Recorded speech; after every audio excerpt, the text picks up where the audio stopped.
So nearby Brad and Nisha. Feels like old times, eh? In a kitchen with the green screen and alcohol, the secret ingredient to good fact fiend videos. What are we even talking about? Scooby-Doo. Yeah. Oh. Norval Rogers, better and perhaps only known by his nickname of Shaggy, is a character from the Scooby-Doo series known for two things: his seemingly bottomless appetite for snacks of the Scooby variety, and his comically timid nature. Anything else to add there, Brad? Yeah, because you know, you're a fan of the Scooby-Doos, right? Yeah, I'm a fan of Scooby-Doo. I think you've pretty much covered him. Online, however, Shaggy has an altogether more interesting reputation, with it long been rumoured that Shaggy is actually hiding his power level from us mere mortals. Something that's actually canon to the various Scooby-Doo shows that exist, and is in part thanks to the fact that Shaggy is a vegetarian. So there's a lot to unpack here, guys. So first of all, do you know that Shaggy is canonically a vegetarian? No. I was under the impression that you constantly ate ham and burgers and Yeah, like sandwiches full of like meat. So this is something we need to unpack, because initially, Shaggy did eat pretty much everything. Let's see now. More bologna? Yeah. And some more meatloaf? Yeah. And a slug of double Dutch chocolate syrup. However, that was not really something that the voice actor for Shaggy originally, Casey Kasem. Go ahead. Are you Shaggy? I'm Shaggy. Go ahead, Shaggy talks like this. The way he talks, Jer. And he's always talking about his good buddy Scoob, his old friend, his old pal, his old dear buddy. And he long campaigned for Shaggy to be a vegetarian, and for much of the show, he doesn't actually eat a lot of meat. And if you watch those earlier seasons, because you're probably thinking of the big sandwiches. Yeah. If you look at those big sandwiches, they're mostly vegetables. Like, you'll see the lettuce, you'll see the tomatoes. Very seldom do you see meat on there. However, it was never outright stated that Shaggy was a vegetarian, just that he ate a lot, and that a lot of things he ate happened to be vegetables. However, that changed when Casey Kasem was asked to voice Shaggy for a Burger King commercial. Oh no. I'm starving, Scoob. Me too. Like, I'll have 400 Kids Club meals. Me too. Look who's pulled into Burger King. Scooby-Doo and the whole gang. You can collect all 5 toys, one with every Kids Club meal. Thank you. So did he have an issue with his character representing a meat product? Yes, he did. So much so that he walked away from the role, and they brought in another person to voice Shaggy for a couple of years. However, they were able to lure him back for probably your favourite Scooby-Doo series, Brad. What's New Scooby-Doo? My favourite is Mystery Incorporated. That's it, yes. But like, What's New Scooby-Doo has the great theme tune. It does, yes. Performed by Simple Plan, I believe. Yeah.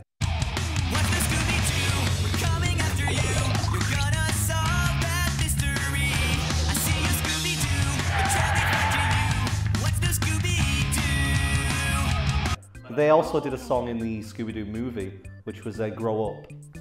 I don't want to be told to grow. I love the movies. I don't know if a lot of people do like them, but I really like the live action. Oh man, have you ever seen that like timeline of like, is the Scooby-Doo live action movies the greatest series of downgrades for casting, where it starts with like Matthew Lillard, Freddie Prinze Jr., Sarah Michelle Gellar, and Linda Cardellini, and then you get to like the third live action movie no one knows about, and you're like, who the fuck are these people? Well, I've watched, so I think there's been about 5 or 6 live action movies. We had the first one and then Monsters Unleashed. Was it Monsters Unleashed? I think it was called that. Then we had one where it was... I think it was something else. Well, no, because the first one took place on Spooky Island. Spooky Island? Oh, yeah. The second one was Monsters Unleashed, where someone brings all their old enemies back. Then there was a prequel one where they all met in college and they were all young teenagers. And I remember that one being decent enough. I remember the twist. I'm not going to ruin it. But it's not as good as Matthew Lillard and Freddie Prinze Jr. And we have to talk about how good Matthew Lillard was in the role of Shaggy, because he ended up becoming the voice of Shaggy in the animated show after Casey Kasem passed away. He loves it as well. Yeah, and do you ever hear about how he got into character for playing Shaggy? He'd scream into a like when. Yeah, he would scream for half an hour straight, just going, "Ah! Ah!" So he was really hoarse. He was like, "What? I can't do the voice." Originally, I would scream myself hoarse so that my voice sounded scratchy. So I'd be like, dude, zoinks, because your voice was so screwed up. So I'm in this movie and I fly into LA to audition, and I get there, it's Warner Brothers on a Saturday morning, and I'm the only one there, and I'm in my car, and I've got my hand on the steering wheel, and I'm screaming, ah! Ah! Like trying to ruin my voice. and somebody walks by, the director walks by and goes, "You okay, dude?" So I'm sitting there screaming in the car by myself. He can, I can't. That's why he got cast as Shaggy. But eventually he learned how to do it without screaming to save his voice. But in regards to Casey Kasem, he got brought back and he said, "I will come back on one condition. You need to make Shaggy canonically a vegetarian." To which, you know, Warner Bros. They agreed, and it has been a character trait of Shaggy's ever since. And in the live-action movies, they actually reference that. Because Joe, like that famous bit where they're like in the van, and it's like, ooh, they're getting nicely toasted. It's Shaggy's eating, I think, an eggplant burger with chocolate sauce. Man, the only thing I like better than an eggplant burger is a chocolate-covered eggplant burger. With hot sauce. Ra-cha-cha-cha. I'm waiting for an actually in the comments from someone who may have seen something in an animated show that hasn't been specified. Well, even then, he's probably eating, you know, a meat alternative, and that is like similar to The Simpsons. People don't know, Lisa in The Simpsons is a vegetarian, and that was at the behest of Paul McCartney. So the episode Lisa the Vegetarian, they brought in Paul McCartney to do a voice, and they were going to have a plot thread of Lisa being a vegetarian. And they were going to write that out of the series afterwards, you know, Simpsons, like, you know, things happen in one episode get forgotten. And Paul McCartney said, "I don't like that because, you know, being a vegetarian is, like, you know, very important to me. I will lend my voice to the show for free as long as you make Lisa being a vegetarian a permanent plot point on The Simpsons." And she has been a vegetarian ever since. That's why I'm a vegetarian. Well, that's a start. I was thinking of going vegan. I'm a level 5 vegan.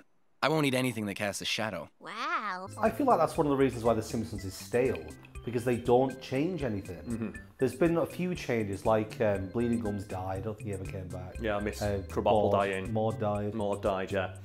But I've always said I thought they should age them up a little bit and do some new stories when they're teenagers. Like they did with King of the Hill.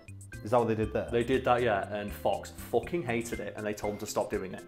Wait, so do they have to age them down again? No, what it is, if you watch King of the Hill, the character of Joseph, it's a plot point that he goes through puberty, and he physically grows like 2 feet, and it's like, you know, a thing on the show. Joseph? Hey, Bobby. When they were going to do it with all the characters, like all the child characters, like Bobby and Connie. And then Fox are like, "We hate this, because in syndication, we can't show any episode out of order because one of the characters will randomly change height." So they told them to stop doing that and just write single episodes that were, you know, had a self-contained plot. Do you not think that they do not have enough faith in their audience that they would see a character who was a human and slightly taller and go, "He grew"? No, it's because they wanted to sell it in syndication. It's hard to sell a syndicated show, like if you have to show them in order. But bringing it back to Shaggy, he is a vegetarian, and even though it's not mentioned in the show all that much, it's still true. And that's, like, you know, because the actor's like, "No, fuck you, Shaggy's a vegetarian. You want me back? Shaggy's a vegetarian." But the other thing I mentioned of Shaggy having superpowers is a bit harder to explain, and it actually involves the first live-action movie, or maybe the second one, because you might be able to help me here, Brad. Okay. Which of the live-action movies is the one where Shaggy gets super ripped? That's the second one. Is that the second one where he's like, "Check it out, Scoob! I'm ripped!" I'm buff. My God. It seems as if I've become ludicrously intelligent. It's awful. Oh, I long for the blissful ignorance of my former self. He drinks a potion in the lab in like where the villain is like stationed. And it makes him super rich, yeah? And it also makes him, he has the body of a woman for a time as well. Well, that led to a bunch of memes online about the idea of Ultra Instinct Shaggy. And are you familiar with the meme of Ultra Instinct Shaggy? Yeah. The sounds.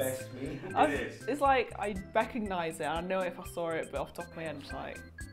You don't know about Ultra Instinct Shaggy? I recognise the name, but I couldn't tell you what it is. So I can give you the Cliff Notes version. It didn't start with Ultra Instinct Shaggy. It started with a bunch of fake screenshots of interviews behind the scenes. And people would just put random shit over them, talking about Shaggy being this like godlike being. Like you'd have like Matthew Lillard like behind the scenes, and they'd put like fake captions on it saying, "Yeah, for some scenes I would just tap into the power of Shaggy and I'd black out. And I'd wake up and the set would be on fire." Yeah. And there's loads of these, and they make me laugh every single time. Some of them are so fucking funny. Like the one of like Freddie Prinze Jr. just being like, "Yeah, sometimes like Matthew would say he's tapping into the power of Shaggy, and just an extra would explode." And then, you know, it being a meme, it of course, like, you know, just got ran into the fucking ground. Well, not before. People kept, like, you know, innovating and embellishing upon it. And I think my favourite one is just, so, Shaggy, like, what amount of power are you using right now? About 95%? Huh, that doesn't sound like a lot. Who said 100% is my limit? It's so good. And this led to a bunch of, like, you know, people online, like, in a mocking way, tracking down feats of, like, superhuman prowess attributed to Shaggy, such as him, like, you know, getting super buff in that one thing. Or, like, you know, the skateboarding scene, where people are like, Shaggy's supposed to be an ordinary human, and yet here he is, blindfolded with a barrel on top of him, carrying a Great Dane, dodging missiles. And then there's a bunch of examples from, like, the cartoons where, oh yeah, Shaggy has got like a 35-foot vertical jump. I think it was like one of the animated movies where they remove Shaggy's, like, cowardice. I remember this. And then he, like, starts doing, like, backflips and shit, and it's like, in the story, that Shaggy hasn't got any superpowers, he's just not scared anymore, and he's amazing.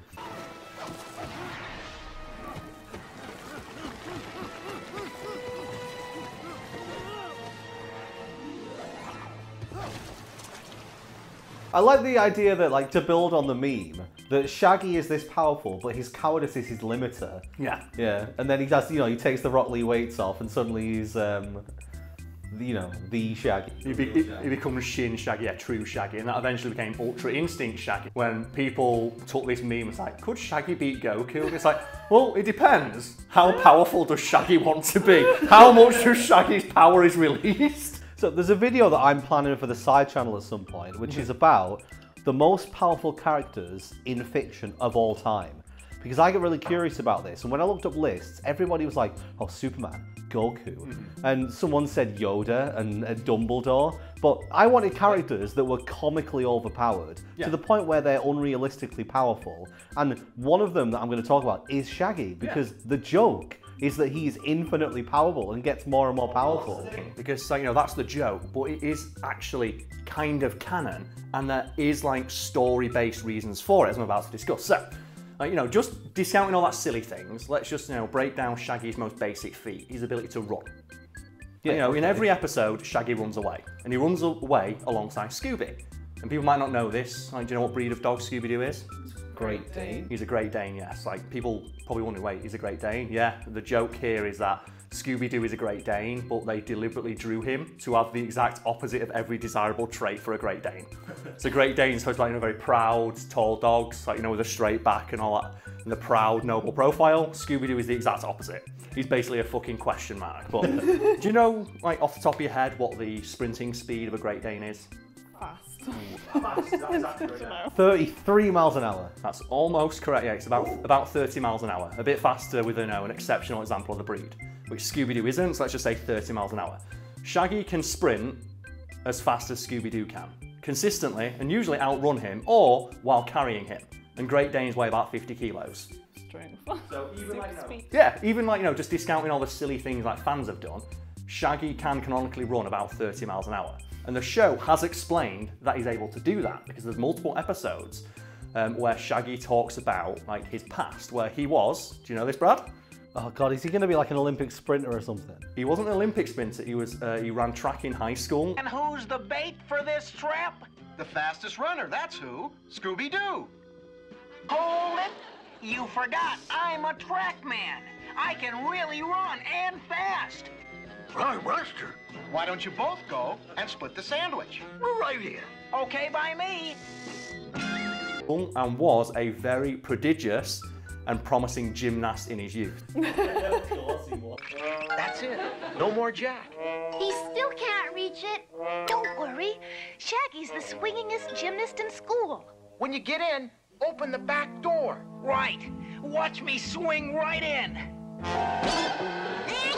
And there is, like, a great featurette they did for Cartoon Network, which was ostensibly behind the scenes with the Scooby-Doo cast, where they're talking about Shaggy, and they say, yeah, Shaggy, you're really known for, like, your ability to run real fast. And he goes, yeah, because I used to run track in high school, and you know, I was a gymnast. And then Fred cuts him off and says, no, it's actually because he's vegetarian. Some people may think Shag's skinny because Scooby's always stealing his food. That's not it. It's because he's a vegetarian. So he's got the same powers as Todd the vegan. Basically, yeah. Short answer, being vegan just makes you better than most people. Bingo. He also, as well, the show makes a joke of, yeah, I used to be really addicted to food, but then I got a new addiction, collecting belt buckles. And so you can never, I've got over 300 belt buckles, I wear a new one in every episode. You can't tell because my shirt always covers it. And I fucking love that. At one point, I calculated that he had eaten exactly 45% of his body weight. Zoinks! I had to quit. Instead, Shaggy turned to a new hobby. I have the largest collection of decorator belt buckles in the world. 653 at last count. I'm wearing my favorite one right now. Like it's hard to catch, but I wear a different buckle for every mystery. You just gotta pay attention. Well, even just thinking more into it, like, think of the number of sandwiches or the big things he puts in his mouth without any effort. He's basically a Saiyan, that's the joke, yeah. Yeah, because they eat a lot, don't they? So it's endless, bottomless pit. He has a bottomless appetite. He can run at 30 miles an hour forever, carrying a 50-kilo Great Dane. He's got like a 30-foot vertical jump, and it's all because he's a vegetarian. Yeah, these videos always make me laugh because you start off with saying stuff like, oh, he's got these powers. I'm like, how are you going to explain this one? But then the more you talk about it, you're like, oh my god, yes, I can see it. And the show explains it. And it's all canon. Not the Ultra... And the thing is, even the Ultra Instinct thing is technically canon. Did you know the game Multiverses? That's his power, isn't it? He's in Multiverses, and when he fights Superman, he'll say, boy, you made me use 5% of my power to Superman. Had me sweating back there, Shaggy. I'll warn you. I'm feeling like pretty powerful, dude. And they also have the bit where he just fucking kicks the shit out of Scorpion.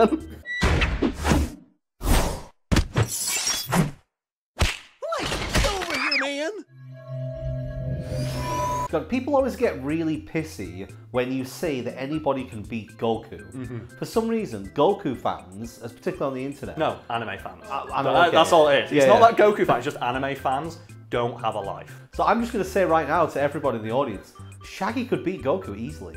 Well, it depends. How much of his power level is he using? Well, probably not 0.1%. I imagine that's enough to obliterate Goku. Yeah, and I love stuff like this, especially when it's done with your tongue in your cheek. Because there's a great bit with like Beerus. That was people try and power scale characters. Like there's a bit in one of the Dragon Ball episodes where Yamcha pats Beerus on the back, and he reacts, and it's like, well, Goku in Super Saiyan 3 couldn't touch Beerus, but Yamcha casual slaps Beerus and moves him. That means Yamcha's stronger than Beerus. How Bulma slaps like Goku and stuff, and Goku's like, ow. It's like, how can Bulma, like, you know, a human, hurt Goku by a slap? Yeah. How powerful is Bulma? Maybe she's like... Well, I think Beerus says that in his big fight with Goku, he only uses like 10% of his full strength. Yeah. So if... And that's people power scale that for Yamcha, like the slap of how far he moves and stuff like that. Yeah, Yamcha, you know, that training really fucking paid off. But let's have a look at the recording time here. So we've got 16 minutes in. So I guess we kind of have to talk about... We don't have to. The elephant. Well, that's the thing, because people in the comments are going to be yelling about it. So I think we should clarify, we're aware of the Velma show. Have you watched an episode of it, Brad? No, I avoided watching it because obviously I heard the stuff, but I've seen a lot of clips. I've watched reviews from people who aren't the dickheads, like, you know, who aren't racist. Basically, yeah.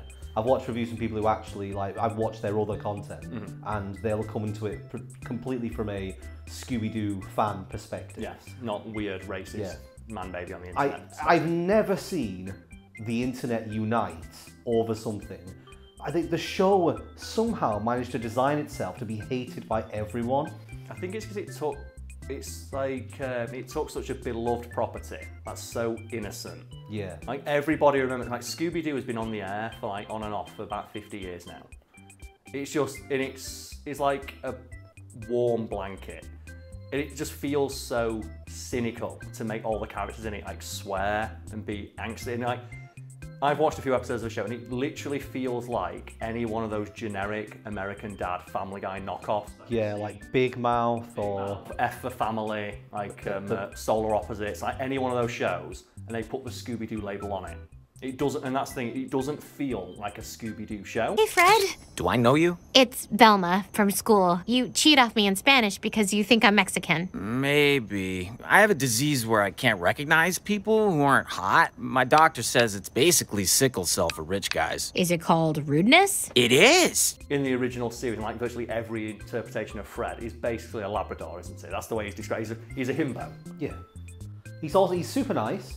He has a massive his whole character is about how good he is to his friends and the connection between them all. He's the leader. He's the one who leads the group. He respects all of them and their individual qualities and uses them as like an asset for his team. He's supposed to be this big lovable. He's not even that stupid either. Like he's meant to be. Because like some of the iterations have him as the one, like he makes the plans, and as we've talked before in Mystery Incorporated, he's the one who comes up with all the devices and things to trap people. And that's the thing, like in this, like in the Velma show, he's like an arsehole. Yeah. So he's like, he doesn't even feel like the same character. He's a preppy rich kid who doesn't know how to use a knife and fork. Yeah. Do you not know about all this? I saw the trailer and I think we discussed it a bit, didn't we? Because it just felt a bit forced, didn't it? Like the jokes and like bringing to attention how it's different, but it's going to piss off people who hate change and stuff like that. But it's so bizarre because they did the race swapping, which would offend a certain kind of person. And I don't mind if those people are annoyed about it, because they're awful. But then they make fun of the tropes of like quote unquote woke shows, which would offend the other side. Yeah. So who are you making your show for? It's like you're placating the kind of people who'd complain about the show in the first place. So it's kind of for nobody. And it's like I say, it feels like they wrote a show and then slapped the Scooby-Doo label on top of it, because none of the characters feel like that. And, you know, to clarify what we mean by this, like, you can change characters pretty substantially from their original interpretation. Yeah. Let's use Superman as an example. We talked about Superman. You know, Brad, what is the most important thing to Superman's character? I would say it's his like code, yes, like, what he lives by, his morality. Yeah, that has a strong moral code instilled upon him from a very young age. Yeah, because even though he's not human, he's supposed to be the best that humanity could possibly be. So he needs to not be human, but he also needs to be the best that anyone on our planet could possibly hope to strive to be. And for a long time, like, you know, his character was very America-centric, and they changed that recently. You know, his catchphrase like truth, justice, and the American way. Yeah, it's truth, justice, and like a better tomorrow. Yeah. Which is more reflective of Superman as a symbol for all of humanity. But like one of the most celebrated interpretations of Superman is Red Son, where Superman, like instead of crash landing in Kansas, lands in Soviet era Russia. Yeah. And the character of Superman is still the same. Like he's still, like, you know, unimaginably powerful entity from beyond the stars, who still has a very strong moral code instilled upon him from a very young age. It's just that that moral code is communism.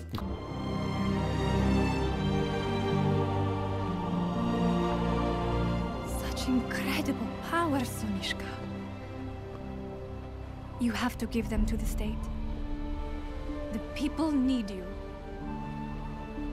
But people still read that comic and understand that to be Superman, even though it is dramatically different from every other interpretation. And there are countless other examples of interpretations like that take a character and, you know, shift them in some way, but still keep the core of what made the character identifiable. And just that doesn't happen in the show.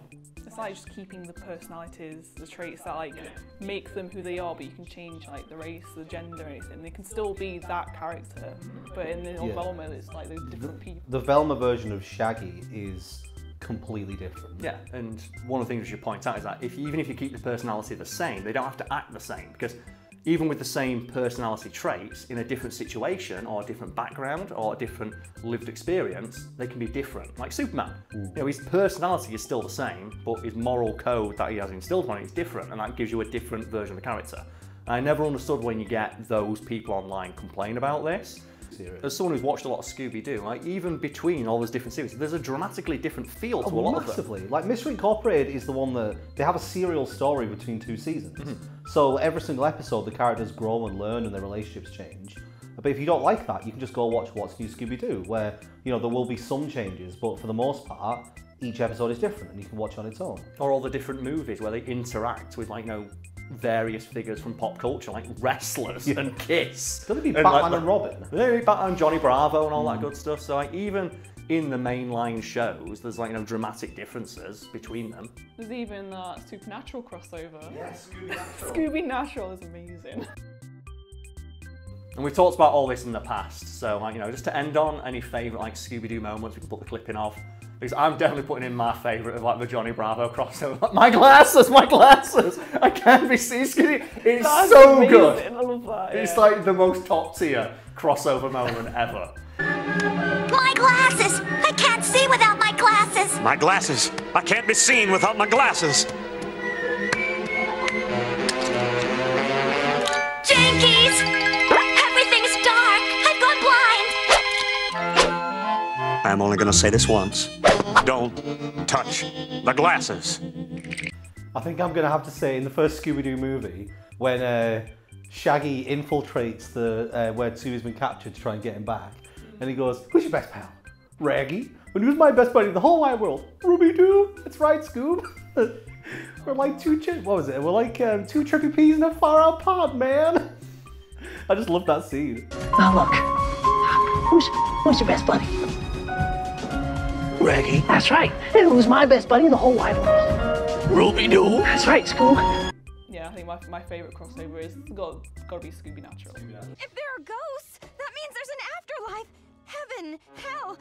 Am I going to hell? We told you every freaking time, but did you ever listen to Scoob and me? We'll put some clips in the Scooby-Natural as well then, like, you know, instead of like, you know, yelling at the Velma show, sucking ass, which, you know, the internet's, like, you know, already done. That's the thing as well. All those people complain about, I'm so sick of them just making the same thing over and over and over again.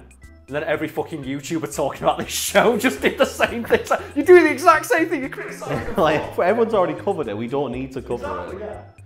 So, yeah. Yeah, watch Mission Incorporated. I'm so sick of them telling the same story over and over and over again as they watch their third YouTube video yelling about this one TV show. Perfect. Fun times.